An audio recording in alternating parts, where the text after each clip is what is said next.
A young man, barely 20, ascends to the throne of a small, often overlooked kingdom in the north of Greece.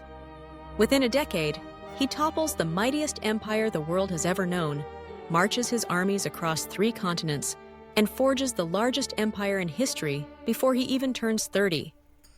This is the extraordinary story of Alexander the Great, hailed as the King of Kings, a figure whose ambition, genius, and legacy have echoed through the centuries. Born in 356 BCE in the ancient kingdom of Macedonia, Alexander was destined for greatness from the very start. His father, King Philip II, was a formidable strategist and conqueror in his own right, uniting the fractious Greek city-states under Macedonian rule for the first time. His mother, Olympias, came from the royal house of Epirus and was a woman of fierce determination and vision, instilling in her young son a sense of divine destiny. It was whispered that Alexander was descended from Achilles and Hercules, and even as a child he was told that greatness ran in his blood. But blood alone does not make a king. From the age of 13, Alexander was tutored by none other than Aristotle, the most celebrated philosopher of the era. Under Aristotle's guidance, Alexander absorbed lessons not only in philosophy, but in politics, medicine, science, and literature. He was taught to question, to reason, and to seek knowledge as relentlessly as he would later pursue conquest. These formative years forged a mind that would blend intellectual curiosity with military prowess, a rare combination that would change history. Alexander's first taste of battle came at the age of 18 during the Battle of Chaeronea, where he led the Macedonian cavalry with stunning effectiveness against a coalition of Greek city-states. His courage and tactical brilliance were immediately apparent. In the thick of combat, he seized the moment that broke the enemy line, helping secure a victory that would cement Macedonian dominance over Greece. The world began to take notice of the young prince's extraordinary gifts. 2 years later, tragedy struck. King Philip II was assassinated during a wedding celebration, plunging Macedonia into uncertainty. Alexander, only 20, swiftly ascended the throne. Many doubted the abilities of this youthful ruler, but Alexander was quick to silence his critics. He eliminated rivals, quelled rebellions, and reasserted his authority over the fractious Greek states. In a matter of months, he had secured his position as king and set his sights on a goal that had eluded his father, the conquest of Persia. In 334 BCE, Alexander set out at the head of an army just 35,000 strong, crossing the Hellespont into Asia. His first major encounter was at the river Granicus, where he faced the Persian satraps and their Greek mercenaries.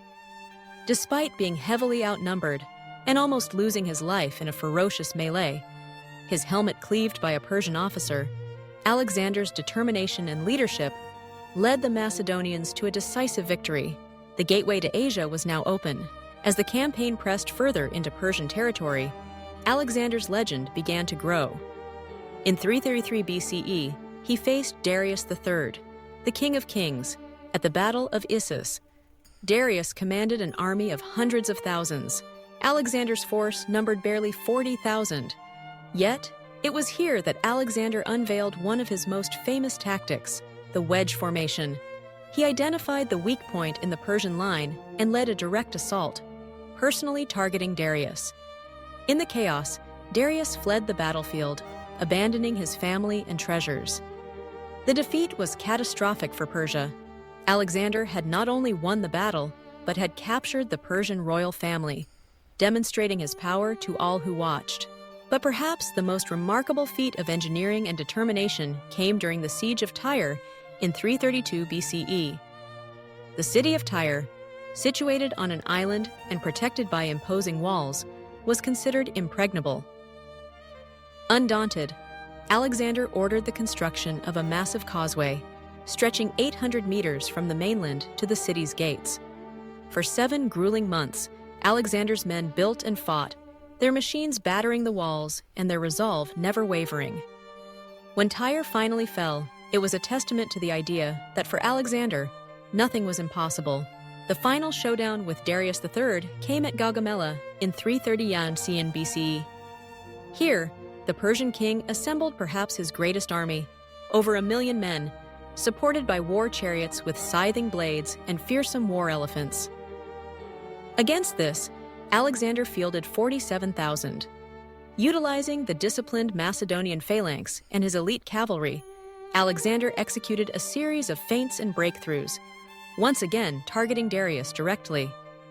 As before, the Persian king fled, and the remnants of his empire collapsed. With Darius's death soon after, Alexander became the unquestioned master of the Persian world. Conquest did not sate Alexander's ambitions. In Egypt, he was welcomed not as a conqueror, but as a liberator. At the sanctuary of Siwa, the oracle proclaimed him the son of Zeus, further fueling his sense of destiny. In Egypt, he founded the city of Alexandria, a future beacon of learning, culture, and commerce. The city would host the renowned Library of Alexandria, standing as a symbol of Alexander's vision for a new world where East and West could meet and exchange ideas. Yet, Alexander's appetite for exploration and conquest was insatiable. He pressed his armies ever eastward, crossing the vast deserts and high mountain ranges of Central Asia. In 326 BCE, he reached the Indian subcontinent, where he faced King Porus at the Battle of the Hydaspes River. Here, Alexander's forces encountered war elephants for the first time, a terrifying sight.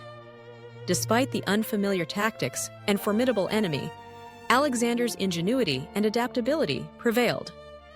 Porus was defeated, but Alexander, impressed by his valor, allowed him to remain as ruler, demonstrating a unique blend of ruthlessness and magnanimity. However, the relentless campaigning had taken its toll. After 8 years of near-constant war, Alexander's troops, exhausted and yearning for home, refused to march further east. For the first time, Alexander was forced to concede, turning his army back towards Babylon. Along the way, he implemented policies that would shape the world for centuries to come. Unlike many conquerors before him, Alexander sought to integrate, not simply dominate. He married Roxana, a Persian princess, and encouraged his officers to take local wives, blending Greek and Eastern cultures. He respected the religions and customs of those he conquered, aiming to create a harmonious, multicultural empire, a vision centuries ahead of its time. But even the greatest of men are subject to the whims of fate. In 323 BCE, at the height of his power, Alexander fell ill in Babylon. Whether it was malaria, typhoid, poisoning, or the cumulative effects of years of hardship, we may never know. He died at just 32, leaving behind an empire that stretched from Greece to Egypt, from Persia to the fringes of India.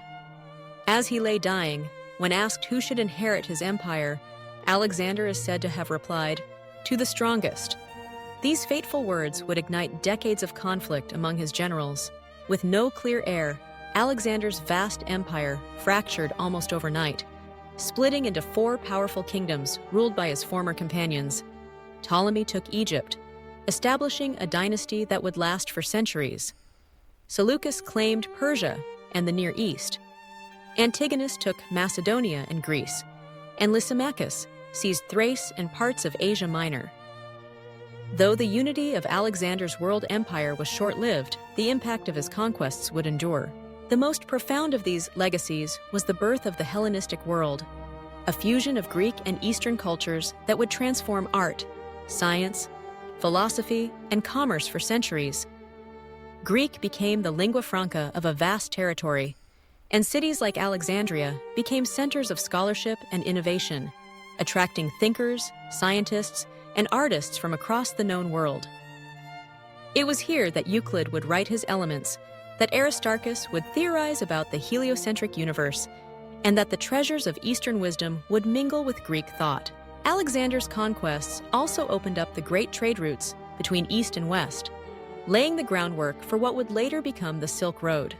Goods, ideas, and technologies flowed between continents as never before, creating a vibrant network of exchange and mutual influence.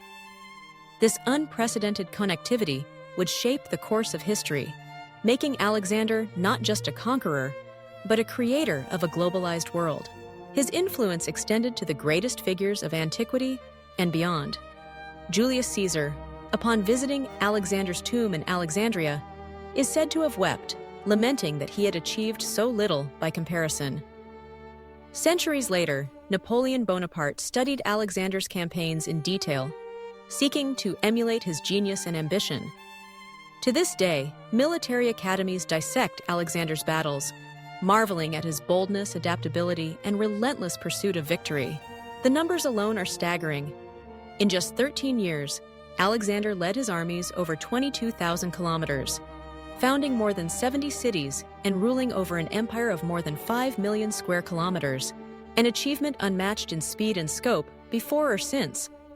His vision reshaped the map of the ancient world and set in motion cultural currents that would ripple outward for millennia. But perhaps Alexander's greatest legacy lies not in the lands he conquered or the cities he built, but in the idea that the world, vast and diverse as it is, can be brought together.